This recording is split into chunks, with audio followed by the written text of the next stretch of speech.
जय हिंद मित्रों। कैसे हैं आप लोग? उम्मीद करते हैं कि सब लोग सकुशल मंगल होंगे और अपने स्वास्थ्य का ध्यान रख रहे होंगे, अपने माता पिता का सेवा कर रहे होंगे। आज हम लोग आचार्य रामचंद्र शुक्ल के प्रकरण 3 को देखेंगे। इससे पहले हमारी आधुनिक काल पे 5 कक्षा हो चुकी है। सारा प्लेलिस्ट में डाला हुआ, आप जाकर के वहां से एक बार देख सकते हैं। आज हम लोग प्रकरण 3 गद्य साहित्य का प्रसार द्वितीय उत्थान देखेंगे।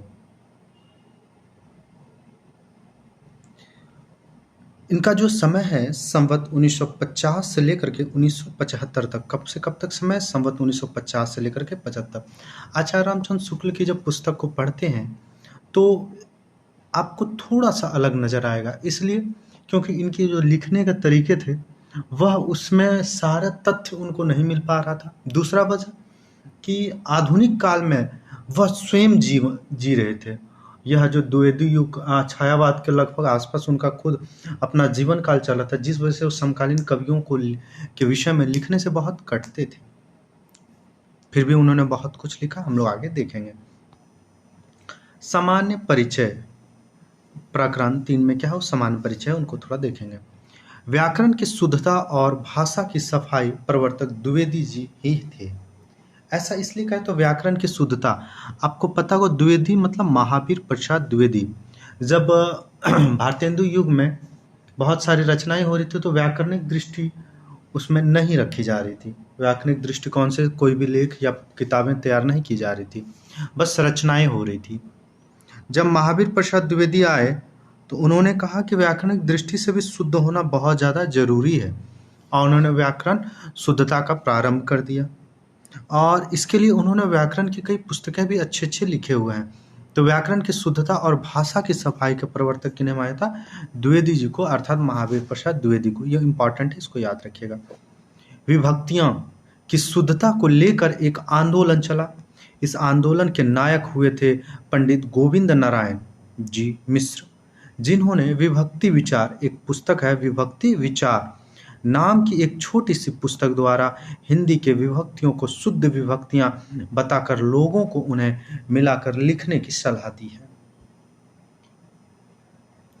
राय देवी प्रसाद जी पूर्ण की एक रचना है चंद्रकला भानु कुमार पूर्णी रचना है चंद्रकला, क्योंकि एक चीज आप लोग कमेंट करके हमको बताएं, एक रचना यहाँ चंद्रकला भानु कुमार है और एक रचना चंद्रकांता किनकी रचना है या किनका रचना है, यह आप लोग कमेंट करके बताएंगे।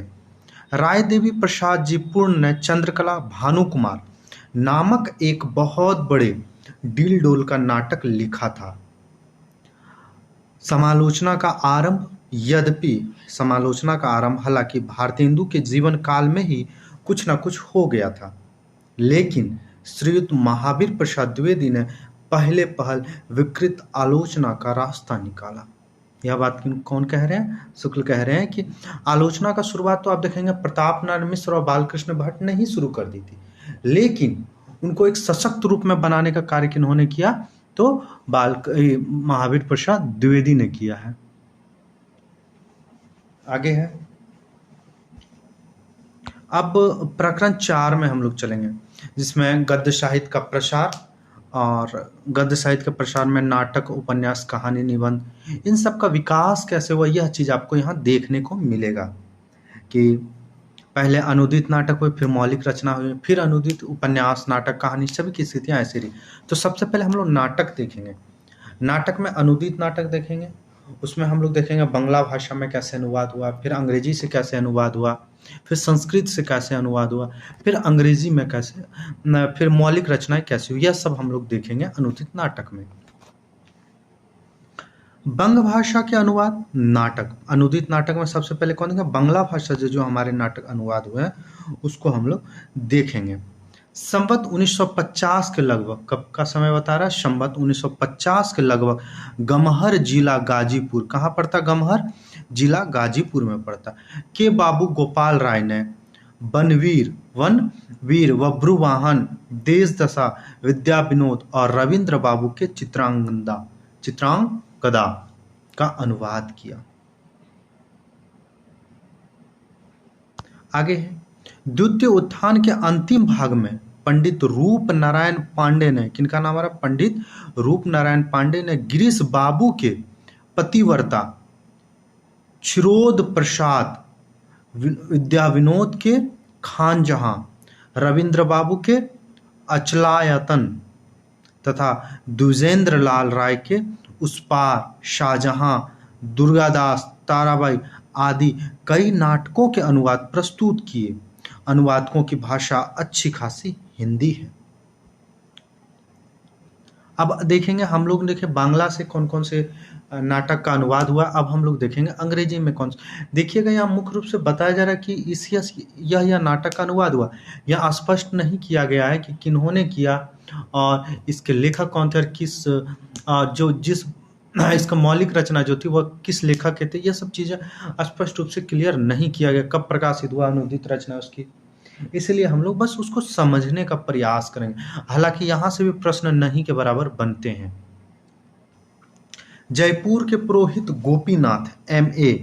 गोपीनाथ एमए ने संवत 1950 के कुछ आगे पीछे शेक्सपियर के 3 नाटकों का अनुवाद किया। रोमियो जूलियट प्रेम लीला के नाम से, as you like it, Venice का व्यापारी। प्रेमघन के छोटे भाई पंडित मथुरा प्रसाद चौधरी ने संवत 1950 में मैकबेथ का बहुत अच्छा अनुवाद सहसेंद्र साहस के नाम से प्रकाशित किया। इसके उपरांत संवत 1967 के लगभग हैमलेट का अनुवाद जयंत के नाम से निकला, जो वास्तव में मराठी अनुवाद का हिंदी अनुवाद था। हैमलेट किसकी रचना है, तो शेक्सपियर का नाटक है। संस्कृत का अनुवाद राय बहादुर लाल सीताराम बीए ने संवत 1940 में मेघदूत का अनुवाद धनाक्षरी, और धनाक्षरी एक छंद है, जैसे हम छंद जब अलंकार में पढ़ेंगे तो वहाँ छंद देखेंगे, उसमें से एक छंद धनाक्षरी छंद है, शब्दों में प्रकाशित किया। संवत 1944 में उनका नागानंद का अनुवाद निकला। फिर तो धीरे धीरे उन्होंने मृच्छकटिकम, महावीर चरित, उत्तर रामचरित, मालती माधव, मालविकांगनी मित्र का भी अनुवाद कर डाला।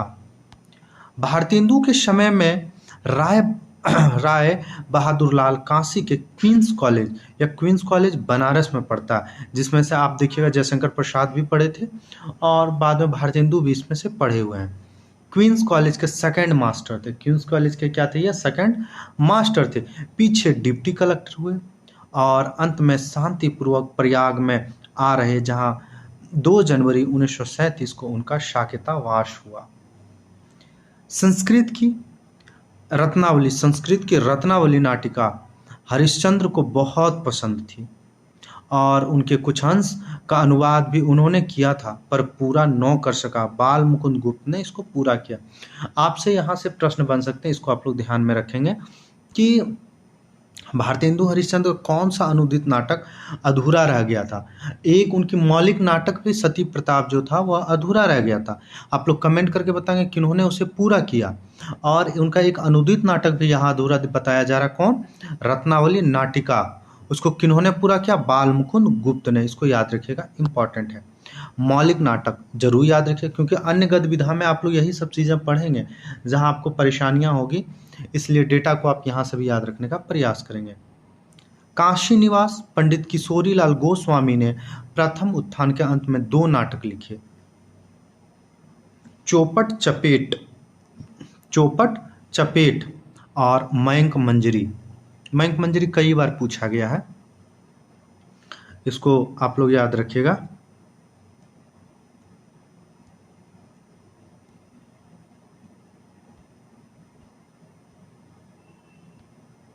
मयंक मंजरी जो है कई बार पूछा गया है, तो आप लोग याद रखिएगा मयंक मंजरी और चौपट चपेट, क्योंकि किशोरीलाल गोस्वामी इंपॉर्टेंट कवि हैं, इसलिए इनकी रचना को आप याद रखिएगा, मयंक मंजरी। चौपट चपेट एक प्रहसन है। चौपट चपेट क्या है, एक प्रहसन है जिसमें चरित्रहीन और छल कपट से भरी स्त्रियों तथा लुच्चे लफंगों आदि के विभत्स और अश्लील चित्र अंकित किए थे। मयंक मंजरी 5 अंकों का नाटक है। मयंक मंजरी क्या 5 अंकों का नाटक था जो श्रृंगार रस की दृष्टि से संवत 1948 में लिखा गया था। अयोध्या सिंह उपाध्याय, अयोध्या सिंह उपाध्याय ने रुक्मणी परिणय, यह भी इंपॉर्टेंट याद रखिएगा, रुक्मणी परिणय किनका है? अयोध्या सिंह उपाध्याय का। और प्रद्युमन विजय, प्रद्युमन विजय भी किनका है? तो अयोध्या सिंह उपाध्याय का है। अब प्रद्युमन विजय व्यायोग, इनका पूरा नाम क्या था? प्रद्युमन विजय व्यायोग किसकी रचना है? तो याद रखिएगा यह किसकी रचना है? तो अयोध्या सिंह उपाध्याय का प्रद्युमन विजय व्यायोग, और एक रचना हमने क्या बताया? रुक्मणी परिणय। यह दोनों इंपॉर्टेंट, क्योंकि अभी जितने हम इधर मौलिक देखेंगे लगभग सारा इंपॉर्टेंट रहेगा। पंडित ज्वाला प्रसाद मिश्र ने संस्कृत नाटकों के अनुवाद के अतिरिक्त सीता वनवास नाम एक नाटक भी लिखा था, जिसमें भगवती के उत्तर रामचरित का कुछ झलक थी। इसमें क्या होता है? कुछ झलक भी देखने को मिलता है।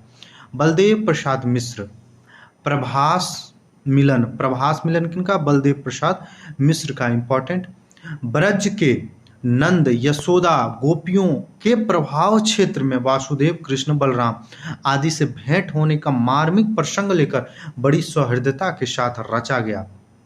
और मीराबाई नाटक भक्ति भाव जगाने वाला उत्तम नाटक है। लल्ला बाबू समाज का एक छोटा सा खंड चित्र दिखाने वाला अच्छा प्रहसन है। शिवनंदन सहाय, इनका कौन सा नाटक है? सुदामा नाटक। कल्पित कथा वस्तु लेकर लिखा जाने वाला बहुत बड़ा मौलिक नाटक कानपुर के प्रसिद्ध कवि देवी प्रसाद पूर्ण, इंपॉर्टेंट है। चंद्रकला भानुकुमार किनका? देवी प्रसाद पूर्ण का है, इसको याद रखिएगा। पूर्ण जी ब्रज भाषा के एक बड़े ही सिद्धहस्त कवि थे और साहित्य के अच्छे ज्ञाता थे।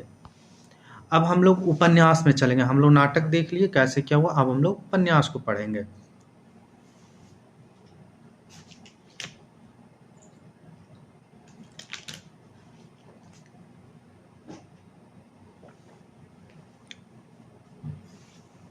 उपन्यास अनुदित, यानी कि अनुवाद उपन्यास कैसे कैसे हुआ उसको हम लोग देखेंगे।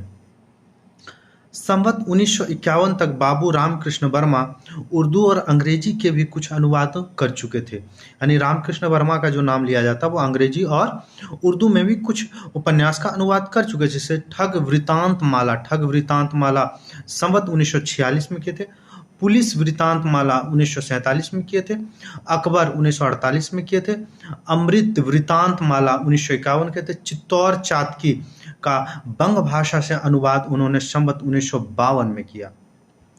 चित्तौर चातकी पुस्तक चित्तौर के राजवंश की मर्यादा के विरुद्ध समझी गई और इसके विरोध में यहाँ तक आंदोलन हुआ कि शव कापियां गंगा में फेंक दी गई। यानी कि चित्तौर चात की जो रचना थे वह चित्तौर के जो राजवंश था उनकी कहानियां जो थी, ऐतिहासिक रहा जो घटनाएं रही थी, उनको कहा जाता है कि उनको कहीं ना कहीं ठेस पहुंचाए थे ये, इसीलिए इनकी जितनी कॉपियां थी वह क्या किया था? गंगा में फेंक दिया गया था। बाबू कार्तिक प्रसाद खत्री ने इला 1952 में और प्रमिला 1953 में अनुवाद किया। जया और मधुमालती के अनुवाद 1-2 वर्ष पीछे निकले। उदित नारायण लाल के अनुदित दीप निर्माण नामक ऐतिहासिक उपन्यास है। आंख की किरकिरी, इसको याद रखिएगा, इंपॉर्टेंट है। आंख की किरकिरी रविंद्र बाबू का है।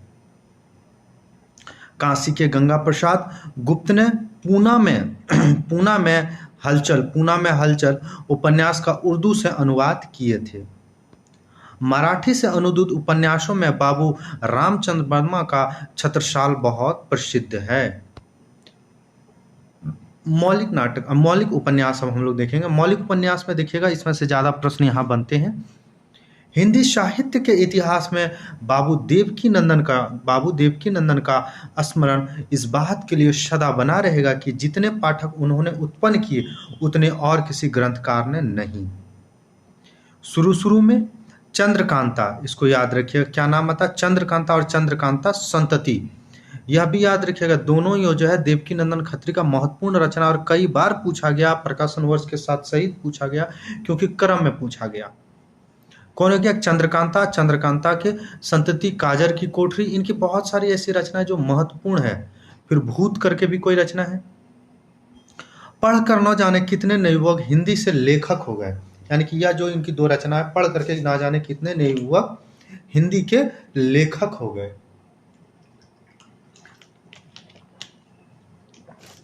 बाबू देवकीनंदन, बाबू देवकीनंदन के प्रभाव से तिलस्म और अय्यारी उपन्यासों की हिंदी में बहुत दिनों तक भरमार रही। तिलस्मी और अय्यारी का अर्थ होता है जादू टोना। पंडित किशोरीलाल गोस्वामी, जिनका जन्म संवत 1922 और मृत्यु 1989 में हुई थी, की रचना साहित्यिक कोटि में आती है। इनके उपन्यासों में समाज के कुछ सजीव चित्र, वासनाओं के रूप रंग, चित्कर्ष वर्णन और थोड़े बहुत चरित्र चित्रण भी अवश्य पाया जाता है। इन्होंने उपन्यास उपन्यास नामक मासिक पत्र निकाला और द्वितीय उत्थान में 65 छोटे बड़े उपन्यास लिखे।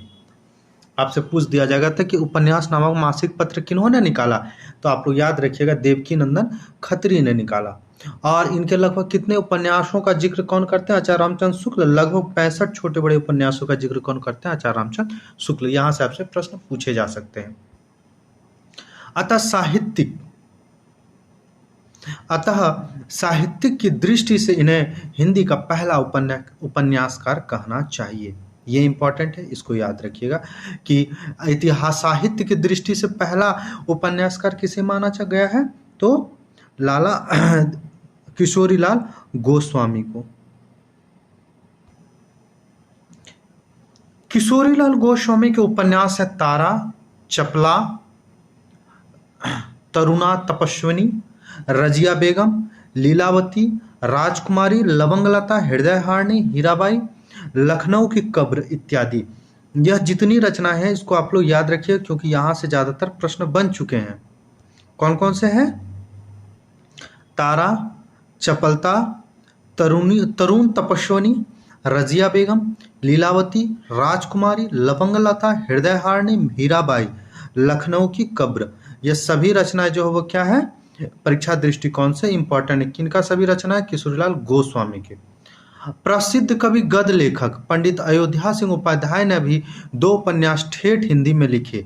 ठेठ हिंदी का ठाठ संवत 1956 में और अधकिला फूल संवत 1964 में। यह दोनों है रचनाएं, आप याद रखिएगा, परीक्षा दृष्टिकोण से महत्वपूर्ण है। प्रकाशन वर्ष सहित याद रखिएगा किनका? अयोध्या सिंह उपाध्याय का। अयोध्या सिंह की सबसे पहली लिखी पुस्तक वेनिस का बांका है। यह भी याद रखिएगा, अयोध्या सिंह की लिखी सबसे पहली पुस्तक कौन है? तो वेनिस का बांका है। पंडित लज्जाराम मेहता के उपन्यास, पंडित लज्जाराम मेहता के उपन्यास हम लोग देखेंगे। इनके सारे उपन्यास इंपॉर्टेंट है, याद रखिएगा। धूर्त रसिकलाल संवत 1956, हिंदू गृहस्थ आदर्श दंपत्ति, हिंदू गृहस्थ आदर्श दंपत्ति कब का है? यह दोनों 1961 में। बिगड़े का सुधार 1964 में, आदर्श हिंदू 1972 में। ये दोनों महाशय वास्तव में उपन्यासकार नहीं, यह दोनों जो है कौन है? लज्जाराम मेहता और अयोध्या सिंह उपाध्याय, दोनों के विषय में कहा गया दोनों उपन्यासकार नहीं है। पहला अयोध्या सिंह उपाध्याय क्या है? एक कवि हैं, और मेहता जी पुराने अखबार नविश। बाबू ब्रजनंदन साहेबियन के उपन्यास है सौंदर्य प्रक और राधाकांत, सौंदर्य प्रक और राधाकांत। अब हम लोग कहानी में चलेंगे। यूरोप में जो नए ढंग के कथानक नावेल के नाम से चले और बंग भाषा में आकर उपन्यास कहलाए, वे मराठी में कादंबरी कहलाए। यानी कि उपन्यास के विषय में यह बिंदु है, उपन्यास के विषय में क्या कहता है? अंग्रेजी में यह नावेल कहलाए और बंगला में उपन्यास कहलाए। यानी कि नावेल को बंगला में क्या कहा गया? उपन्यास का। मराठी में क्या कहा गया? कादंबरी कहा गया। इसको याद रखिए, क्योंकि यहाँ से प्रश्न पूछे जा चुके हैं। यदि हम देखें तो इंसा की रानी केतकी की कहानी न आधुनिक उपन्यासों के अंतर्गत आएगी, न राजा शिव प्रसिद्ध तारे हिंद का राजा भोज का सपना या वीर सिंह का वृत्तांत आधुनिक छोटी कहानी के अंतर्गत। यानी कि यह भी रानी केतकी की कहानी या राजा भोज का सपना या वीर सिंह का वृत्तांत, यह क्या है? कहानी के अंतर्गत नहीं आएगी। जो कहानी लिखने की जो क्राइटेरिया वो इस सबको या फॉलो नहीं करता है। सरस्वती पत्रिका 1900 से इसका जो है प्रकाशन आरंभ हुआ और इसके पहले संपादक घोष जी थे। कि प्रथम वर्ष संवत 1957 में ही पंडित किशोरीलाल गोस्वामी की इंदुमती नामक कहानी छपी जो मौलिक जान पड़ती है। यानी कि इंदुमती कहानी को क्या कहा गया, पहली मौलिक कहानी। ये कह नहीं रहे, ये कह रहे क्या, कहानी मौलिक जान पड़ती है, क्योंकि आचार्य रामचंद्र शुक्ल ने मौलिक कहानी किसी और को स्वीकार किया। इसलिए यहाँ आप लोग इस चीज को ध्यान से देखेंगे कि सरस्वती पत्रिका में प्रथम वर्ष यानी कि संवत 1957 ईस्वी में देखें तो 1900 ईस्वी में किशोरीलाल गोस्वामी इंदुमती नामक कहानी छपी जो मौलिक जान पड़ती है, मौलिक है नहीं, मौलिक जान पड़ती है, ऐसा कह रहा है। बंग भाषा से अनुवाद करने वालों में इंडियन प्रेस के मैनेजर बाबू गिरजा कुमार घोष, जो हिंदी कहानियों में अपना नाम लाला पार्वती नंदन देते थे। इसके उपरांत बंग महिला का स्थान है, जो मिर्जापुर निवासी प्रतिष्ठित बंगाली सज्जन बाबू राम प्रसन्न घोष की पुत्री और बाबू पूर्णचंद्र की धर्म पत्नी थी। उन्होंने बहुत सी कहानियों का बंगला से अनुवाद तो किया, हिंदी में भी कुछ मौलिक कहानियां भी लिखी, जिनमें से एक थी दुलाई वाली। इसको याद रखिए, यह हमारे पाठ्यक्रम में लगे इसलिए इंपॉर्टेंट है, जो संवत 1964 में सरस्वती पत्रिका भाग 8 संख्या 5 में प्रकाशित हुई। तो इससे दुलाई वाली से रिलेटेड जितना सब इंपॉर्टेंट है। सरस्वती में प्रकाशित कुछ मौलिक कहानियों का नाम प्रकाशन वर्ष क्रम में दिए हुए। पहला है इंदुमती, किसका, किशोरीलाल गोस्वामी, संवत 1957। गुलबहार संवत 1959, किशोरीलाल गोस्वामी। प्लेग का चुड़ैल संवत 1959, मास्टर भगवान दास मिर्जापुर।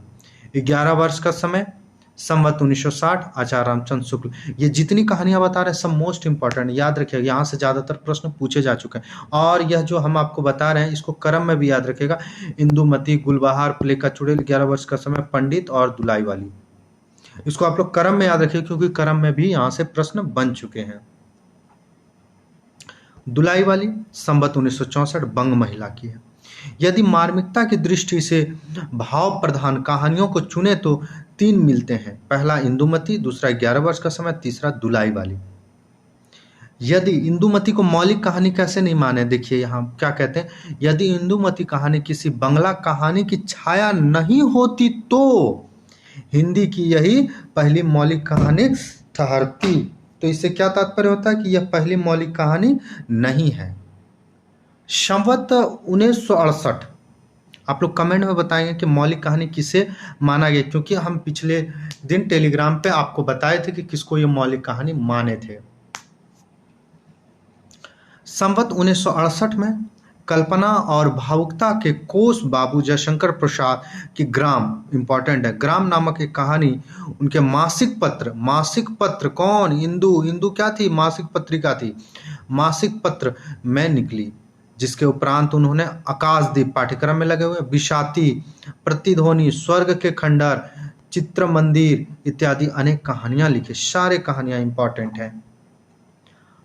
हास्य रस की कहानियां लिखने वाले जेपी श्रीवास्तव की पहली कहानी भी इंदू में संवत 1968 में ही निकली थी। पंडित विश्वनाथ शर्मा कौशिक की पहली कहानी रक्षाबंधन संवत 1913 में सरस्वती पत्रिका में छपी, इंपॉर्टेंट याद रखिएगा। सूर्यपुर के राजा राधिका रमन प्रसाद सिंह जी की एक अत्यंत भावुकतापूर्ण कहानी कानों में कंगना संवत 1970 में इंदू में निकली। इसके पीछे फिर बिजली, यानी कि कानों में कंगना और ये बिजली, दोनों कहानी इंपॉर्टेंट, राधिका रमन प्रसाद से, इनसे संबंधित सारे डेटा याद रखिएगा। श्री चंद्रधर शर्मा गुलेरी की अद्वितीय कहानी उसने कहा था, मोस्ट इंपॉर्टेंट, संवत 1972 में अर्थात सन 1915 में सरस्वती में छपी थी।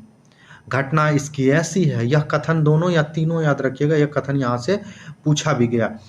क्या उसने कहा था कहानी के संबंध में आचार्य रामचंद्र शुक्ल यह बात कहते हैं कि घटना उसकी ऐसी है जैसे बराबर हुआ करती है, पर उसमें भीतर से प्रेम का एक स्वर्गीय स्वरूप झांक रहा है, केवल झांक रहा है, निर्लजता के साथ पुकार या कर रहा नहीं रहा है।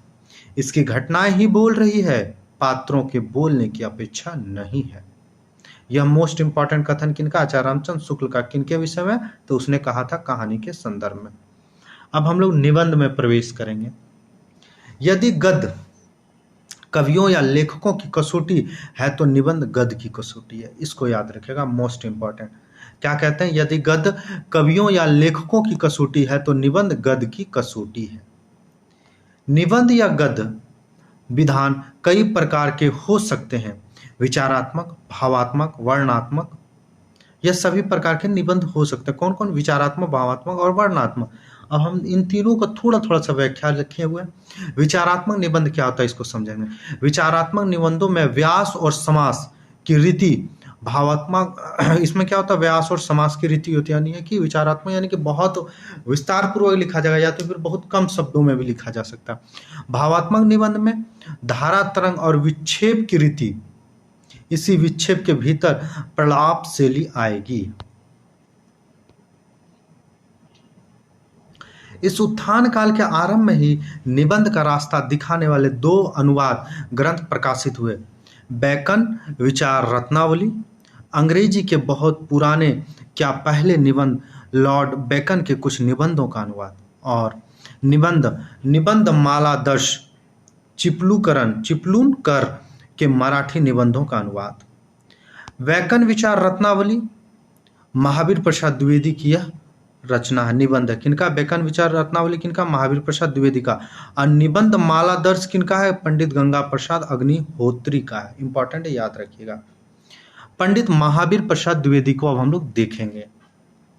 इनका जन्म दौलतपुर जिला रायबरेली में वैशाख शुक्ल 4 संवत 1927 को और देहावसान पौष कृष्ण 30 संवत 1995 को हुआ। द्विवेदी जी ने सन 1903 में सरस्वती के संपादन का भार लिया था। कब लिया था, सन 1903 में। कई उपयोगी पुस्तकों के अतिरिक्त इन्होंने फुटकर लेख भी बहुत लिखे, पर इन संग्रहों का अधिकतर लेख बातों का संग्रह के रूप में है। बातों का संग्रह किनका है, तो महावीर प्रसाद द्विवेदी का है। Most important. स्थानीय निबंधों की श्रेणी में 2 ही 4 लेख, कवि और कविता, प्रतिभा आदि आ सकते। यह दोनों रचनाओं को आप याद रखेंगे क्योंकि दोनों कई बार पूछा गया है। कौन कौन, तो कवि और कविता मिलान में पूछा गया, और प्रतिभा किनका, महावीर प्रसाद द्विवेदी का निबंध है। महावीर प्रसाद द्विवेदी जी के लेख या निबंध विचारात्मक श्रेणी में आएगी। आपसे यहाँ भी कई विकल्प दिया जा सकता है कि इनका कौन सा शैली महावीर प्रसाद द्विवेदी का निबंध लिखने का था, विचारात्मक शैली। द्विवेदी जी के लेखों को पढ़ने से ऐसा जान पड़ता है कि लेखक बहुत मोटी अक्ल के पाठकों के लिए लिख रहा है। यह याद रखिएगा, यह भी शुक्ल का एक आलोचनात्मक कथन है कि द्विवेदी जी के लेखकों को पढ़ने से ऐसा जान पड़ता है कि लेखक बहुत मोटी अक्ल के पाठकों के लिए लिख रहा है। इस बात के उनके 2 लेख हैं, क्या हिंदी नाम की कोई भाषा ही नहीं, सरस्वती पत्रिका में सन 1913 में छपी थी।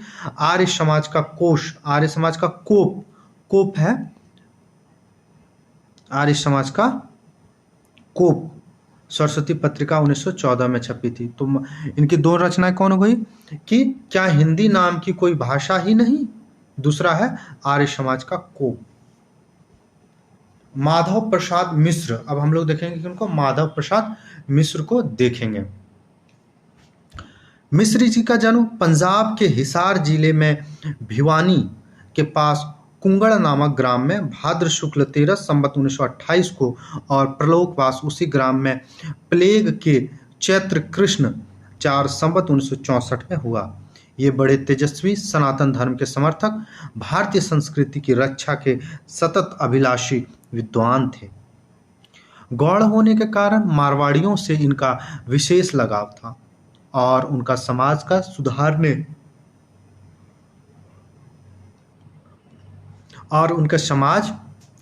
सुधार ये हृदय से चाहते थे।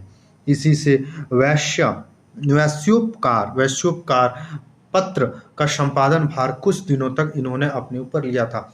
तो इन्होंने कौन सा एक पत्र निकाला था, वैश्योपकार भार, कौन, तो याद रखिएगा माधव प्रसाद मिस्र। जिस वर्ष सरस्वती पत्रिका निकली संवत 1957 में, उसी वर्ष प्रसिद्ध उपन्यासकार बाबू देवकी नंदन खत्री की सहायता से काशी में इन्होंने सुदर्शन नामक मासिक पत्र निकलवाया।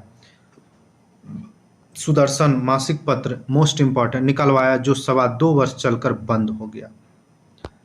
समालोचना संपादन पंडित चंद्रधर शर्मा गुलेरी ने एक बार लिखा था, मिश्र जी बिना किसी अभिनिवेश के लिख नहीं सकते।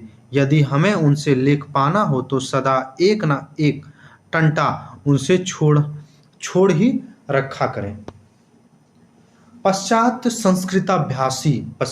संस्कृताभाषी विद्वान जो कुछ कच्चा पक्का मत यहाँ के वेद पुराण साहित्य आदि के संबंध में प्रकट किया करते थे, वे इन्हें खल जाते थे और इनका विरोध ये डट कर करते थे। इस विरोध का तर्क, आवेश, भावुकता सब का एक अद्भुत मिश्रण रहता है। बेवर का भ्रम इसी झोंक में लिखा गया था। बेवर का भ्रम याद रखिएगा, इसी झोंक में लिखा गया था। पंडित महावीर प्रसाद द्विवेदी ने अपनी निषेध चरित्र चर्चा में निषेध के कई एक बड़ी दूर की सूझ व अत्युक्तिपूर्ण दिया। फिर क्या था, ये एक बारगी पील पड़े और उनकी बातों का अपना ढंग पर उत्तर देते हुए लगे हाथों। पंडित श्रीधर पाठक ने गुणवंत हेमंत, श्रीधर पाठक का एक रचना कौन, गुणवंत हेमंत नाम की एक कविता जिसकी द्विवेदी जी ने बड़ी भारी प्रशंसा की थी, निरस्ता और इतिवृत्तात्मकता भी दिखाई। जब देश पूजन सहाय मदन मोहन मालवीय जी ने छात्रों को राजनीति आंदोलन से दूर रहने की सलाह दी, तब इन्होंने अत्यंत क्षोभपूर्ण खुली चिट्ठी उनके नाम एक छापी थी। यह सब बातें किनके विषय में हो रहा है, तो किनके विषय में हो रहा है, माधव प्रसाद मिश्र के विषय में हो रहा है। इसको याद रखिएगा आप लोग।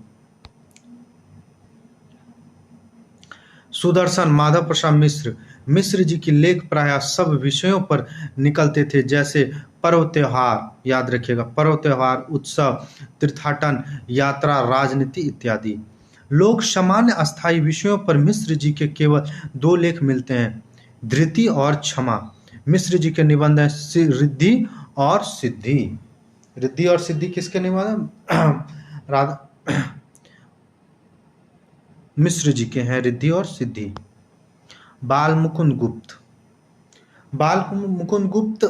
गुप्त जी का जन्म पंजाब के रोहतास जिले के एक गुरियानी गांव में संवत 1922 में और मृत्यु संवत 1964 में हुई। वे समय के सबसे अनुभवी और कुशल संपादक थे। पहले इन्होंने 2 उर्दू पत्रों का संपादन किया, पर शीघ्र ही कलकत्ता के प्रसिद्ध संवाद पत्र बंगवासी के संपादन हो गए। क्या कहा जाता है, बाल मुकुंद गुप्त को आप ध्यान से देखेंगे, इनका काफी प्रश्न यहाँ से बनते हैं। क्या कहा गया है कि वे अपने समय के अनुभवी और कुशल संपादक थे। कुशल संपादक किन्हों कहा गया, बालकृष्ण भट्ट को कहा गया। पहले उन्होंने 2 उर्दू पत्रों का संपादन किया, पर शीघ्र ही कलकत्ता के प्रसिद्ध समाचार पत्र बंगवासी के संपादन हो गए। बंगवासी को छोड़ते ही भारत मित्र के प्रधान संपादक बन गए। ये बहुत ही चलते पुराने और विनोदशील लेखक थे। आगे की क्लास हम लोग बाद में देखेंगे, क्योंकि अभी एक आवश्यक कार्य आ गया है, इसके लिए हम माफ़ी चाहेंगे। और मैं आप लोग को क्लास समाप्त करने से पहले हम आपको एक जानकारी दे दें कि अगर आप मुझसे जुड़ना चाहते हैं तो ये मेरा व्हाट्सअप नंबर है और ये मेरा टेलीग्राम ग्रुप का नाम है। बाकी आपको डिस्क्रिप्शन में लिंक मिल जाएगा। उम्मीद करते हैं कि आप लोग सब लोग शुक्ल तैयार कर रहे होंगे। होली तक आप लोग का शुक्ल अच्छे से समाप्त हो जाएगा। जय हिंद।